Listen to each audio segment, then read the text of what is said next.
നമസ്കാരം. ഓട്ടപ്രദർശനത്തിലേക്ക് എല്ലാ പ്രേക്ഷകർക്കും സ്വാഗതം. മഹാരാഷ്ട്ര രാഷ്ട്രീയം കഴിഞ്ഞ കുറേ നാളുകളായി കലങ്ങി മറിയുകയായിരുന്നു.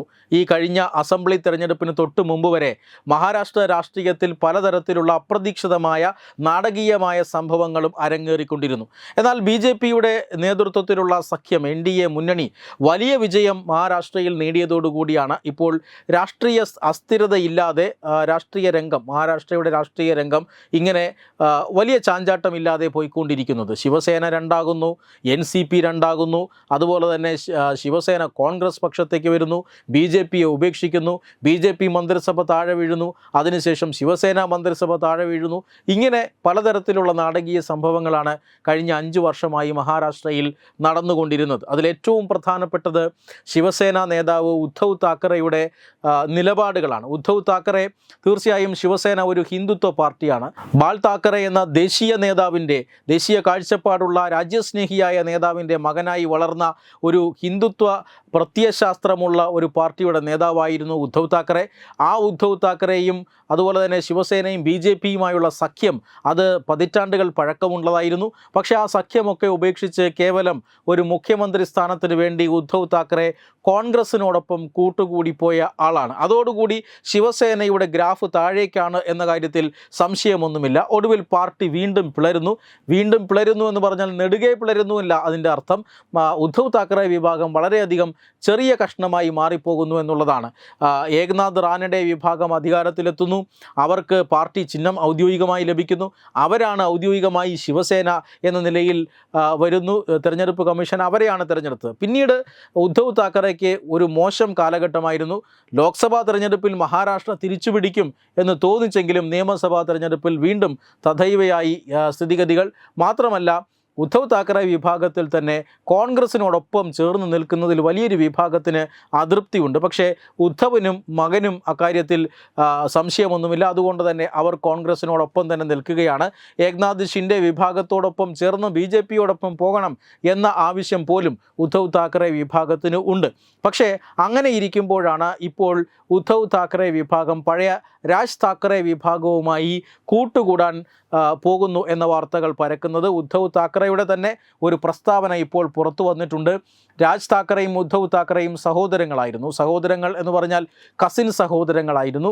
അവർ രണ്ടുപേരെയും ബാൽ താക്കറെ സ്വന്തം പാർട്ടിയായ ശിവസേനയിൽ കൊണ്ടുവന്ന് വളർത്തിയ 2 നേതാക്കന്മാരായിരുന്നു. പക്ഷേ ഏതാണ്ട് 2000 തന്നെ പാർട്ടിയിൽ ചില പ്രശ്നങ്ങൾ ഉണ്ടാകുന്നു. ബാൽ താക്കറെ മകൻ്റെ ഭാഗം നിൽക്കുന്നു. അങ്ങനെ രാജ് താക്കറെ പാർട്ടിയിൽ ഒരു പാർശ്വവൽക്കരിക്കപ്പെടുന്നു. അങ്ങനെ 2005 ഒടുവിൽ ശിവസേന വിടാൻ രാജ് താക്കറെ തീരുമാനിക്കുന്നു. അദ്ദേഹം ശിവസേന വിട്ട് മഹാരാഷ്ട്ര നവനിർമ്മാൺ സേന എന്ന് പറഞ്ഞ ശിവസേനയേക്കാൾ കൂടുതൽ വീര്യമുള്ള, കൂടുതൽ ഹിന്ദുത്വ ഭാവങ്ങളുള്ള, മറാത്തി പ്രാദേശികതയുള്ള ഒരു പാർട്ടി രൂപീകരിക്കുന്നു. അങ്ങനെയാണ് മഹാരാഷ്ട്ര നവനിർമ്മാൺ സേന മഹാരാഷ്ട്രയിൽ പ്രവർത്തിച്ചു വരുന്നത്. പിന്നീട് അദ്ദേഹത്തിന് വ്യക്തിപരമായ പല അസൗകര്യങ്ങളുണ്ടായി, ആരോഗ്യപരമായ പ്രശ്നങ്ങളുണ്ടായി. അതുകൊണ്ടൊക്കെ മഹാരാഷ്ട്ര നവനിർമ്മാൺ സേനയ്ക്ക് അത്ര കണ്ട് ശോഭിക്കാൻ കഴിഞ്ഞില്ല. പക്ഷേ ഒരു ക്രിയാത്മക ന്യൂനപക്ഷം എന്ന നിലയിൽ തന്നെ മഹാരാഷ്ട്ര നവനിർമ്മാൺ സേന ഉശിരുള്ള ഒരു പാർട്ടിയായി ഇപ്പോഴും തുടരുകയാണ്. ആ പാർട്ടിയുമായി, അല്ലെങ്കിൽ വർഷങ്ങളായി നിലനിൽക്കുന്ന തൻ്റെ സഹോദരനുമായുള്ള പിണക്കം മാറ്റിവെച്ച് ഒരുമിക്കാൻ തയ്യാറാണ് എന്ന് പ്രഖ്യാപിച്ചിരിക്കുകയാണ് ഉദ്ധവ് താക്കറെ. രാജ് താക്കറെയും ഉദ്ധവ് താക്കറെയും ഇനി ഒരുമിക്കുമോ എന്ന് കണ്ടറിയാനാണ് ഇപ്പോൾ ജനം നോക്കിയിരിക്കുന്നത്. വർഷങ്ങൾക്ക് മുമ്പ് തന്നെ രാജ് താക്കറെയും ഉദ്ധവ് താക്കറെയും ഒരുമിക്കുമോ എന്നൊരു ചോദ്യം, അല്ലെങ്കിൽ ഒരുമിച്ചാൽ കൊള്ളാമായിരുന്നു എന്നൊരു അഭിപ്രായം മറാഠികളുടെ ഇടയിലുണ്ടായിരുന്നു. പക്ഷേ ഇപ്പോൾ ഉദ്ധവ് താക്കറെ പൂർണ്ണമായും കോൺഗ്രസ് പക്ഷത്താണ്.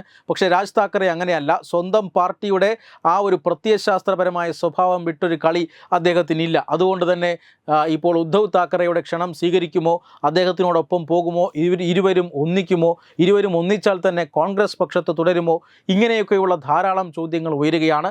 ഭരണപക്ഷത്ത് BJPയും ശിവസേനയും NCP അജിത് പവാർ വിഭാഗവും ഒരുമിച്ച് ഒറ്റക്കെട്ടായി നിൽക്കുമ്പോൾ പ്രതിപക്ഷത്ത് ഇനി ചിലപ്പോൾ ചില കോളിളക്കങ്ങൾ ഉണ്ടാക്കിയേക്കാം എന്നാണ് ഇപ്പോൾ ഈ ഉദ്ധവ് താക്കറെയുടെ പ്രസ്താവന സൂചിപ്പിക്കുന്നത്. ഒരുപക്ഷെ കോൺഗ്രസിനെയും NCPയെയും ചവിട്ടി പുറത്താക്കി മറ്റൊരു മുന്നണി അല്ലെങ്കിൽ മറ്റൊരു സഖ്യമുണ്ടാക്കാൻ ഒരുപക്ഷെ ഉദ്ധവ് താക്കറെയും രാജ് താക്കറെയും ശ്രമിക്കാനുള്ള സാധ്യതയും കാണുന്നുണ്ട്. Web desk Tatwamayi news. Branding partner Edubix online executive education. Focus physiotherapy centre Pattom. Unnath engineering, Gujarat. തീർത്ഥയാത്ര.com, iron build, Gujarat. PRS hospital, Killipalam, Thiruvananthapuram. 5 തലമുറകളായി നിങ്ങൾക്കൊപ്പം. തുമ്പമൺ ശ്രീ വടക്കുംനാഥൻ ക്ഷേത്രം, അമ്പലക്കടവ്, പത്തനംതിട്ട. ശ്രീമദ് സ്കന്ദപുരാണ മഹാസത്രം 2025 മെയ് 11 മുതൽ 18 വരെ. ബ്രഹ്മശ്രീ മുംബൈ ചന്ദ്രശേഖര ശർമ്മയുടെ മുഖ്യ കാർമ്മികത്വത്തിൽ മഹാഗണപതി ഹോമം, സ്കന്ദപുരാണ പാരായണം, മഹത് പ്രഭാഷണങ്ങൾ, പൂജഹോമാദികൾ, കലാസാംസ്കാരിക പരിപാടികൾ. സത്രയജ്ഞ കർമ്മങ്ങളിലേക്ക് എല്ലാ ഭക്തജനങ്ങളുടെയും സാന്നിധ്യവും സഹകരണവും സാദരം അഭ്യർത്ഥിക്കുന്നു. മഹാസത്രവേദിയിൽ മെയ് 18 പഴനി അരുൾമിക ദണ്ഡായുധപാണി സ്വാമി ദേവസ്ഥാന അർച്ചക സ്ഥാനികർ ശ്രീസെൽവ സുബ്രഹ്മണ്യ ശിവശാരിയാരുടെ മുഖ്യ കാർമ്മികത്വത്തിൽ നടക്കുന്ന അതിശ്രേഷ്ഠവും സർവൈശ്വര്യദായകവുമായ സ്കന്ദഹോമം. സ്കന്ദമഹാപുരാണ സത്രത്തിന്റെ ആദിമധ്യാന്തമുള്ള സമ്പൂർണ്ണ തത്സമയ കാഴ്ച തത്വമയി നെറ്റ്വർക്കിൽ.